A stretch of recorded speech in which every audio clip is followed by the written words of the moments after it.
be just a minute, Reeve, and then we'll go ahead and give him a bath real quick.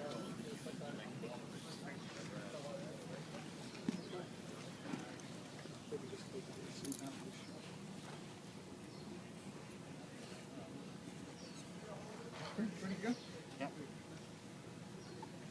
Well, if you're sitting back home in Europe and you're a fan of Moonlight Cloud or Acceleration, this is the man who's going to cause you a problem. It's Charles Lopresti, trainer of Wise Dan.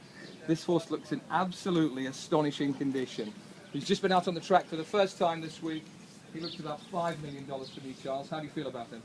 Well, I think he's come into this race really well. He's really happy.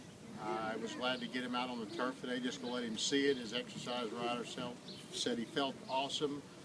He wanted to be real strong, but he was real cooperative, and that's all I wanted him to do was to see that turf and see where the turns were and how they were, and I think he's spot on. It's up to him, and he gets a good trip. This has been the dominant horse on a range of surfaces in America this season. He can go on dirt, but we know he's formidable long term, and he's just made some good horses look pretty ordinary. Well, yeah, he's really talented. I'm very lucky to have a horse like this. He's a once-in-a-lifetime horse. He's a very sound horse, and we look forward to this race. You had options, but the mile was always sort of top of your shortlist, wasn't it? It just made sense. You know, he won 3 races at a mile. He's been to 3 different turf courses, doing it as well as his home turf course. He's traveled to another country, to Canada. So I thought this was the best thing to do. Maybe next year, if everything goes good, we may go back to the dirt or try that. I mean, he can run on the dirt, but I just think the way everything turned out, he was really good on the turf this year, so why change? I'm sure you've had a good look at the European challenges, Moonlight Cloud and Acceleration. What do you make of their challenge so far? They're good horses, you know. Acceleration's coming out of a really good race. He ran second to Frankel. I think he's a very nice horse. I think the filly's really nice. I think there's people are counting out. There's a couple of good American horses, and that horse obviously.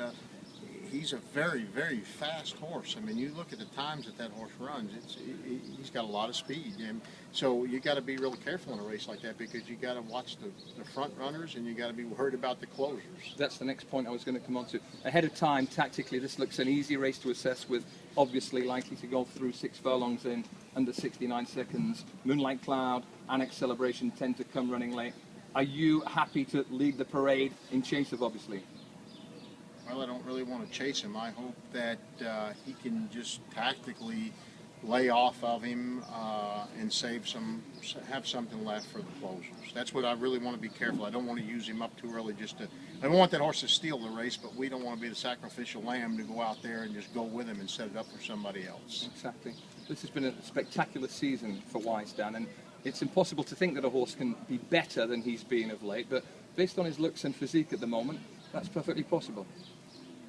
He's as good as he was the last time he ran, but I say that about every race that he runs in. He's really good. He's gained weight from the Shadwell mile. I mean, he came in here yesterday. He just ate the bottom out of his feet tub, but nothing upsets him. He's not a horse that frets or worries, or he's very positive right now. He's really self-assured right now. Well, he may not be a horse who frets or worries.